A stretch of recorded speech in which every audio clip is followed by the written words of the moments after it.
Hey guys, for a very important sign of medical illness that I will be talking about one by one. First, excessive paranoia, a medical condition where unnecessary feeling of guilt, anxiety, and worry is there. Second, long-lasting sadness as well as irritability, a state of being irritable, agitation is there, or uneasiness is there. I hope you get it. And third one, what I would love to talk about is extreme changes in your mood, fluctuation of emotion is there, sudden changes of in your mood.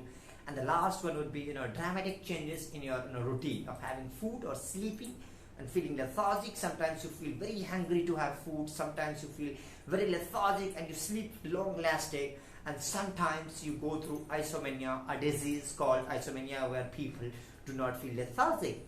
I hope you must be aware about this mental illness and you must be taking care of it.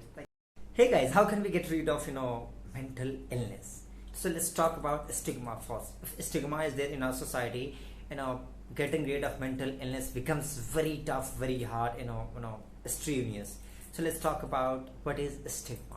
Stigma involves a negative attitude or discrimination against somebody based on his or her mental illness.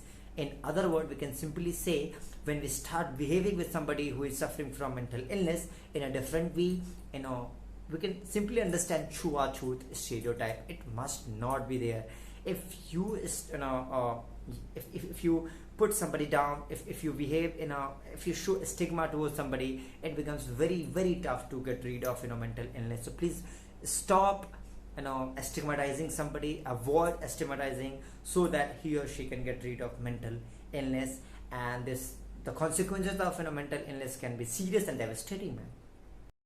Reluctance, seek out treatment when you hesitate getting treated to overcome mental illness. Second, delayed treatment encourages mortality. Fourth, poor quality of life where socioeconomic burden is there. Fourth, avoidance, isolation, as well as social rejection. So these are the devastating consequences of stigmatizing somebody. So please guys, stop it if somebody wants to get rid of mental illness. How to reduce stigmatizing somebody? First, educate yourself about mental illness. Second, be aware about your attitude and behavior. Third, choose words carefully. Do not exclude people, always include people, do not discriminate. And the most important thing, be empathetic and understand the pain that people are going through who are suffering from mental illness. We must reduce stigmatizing people.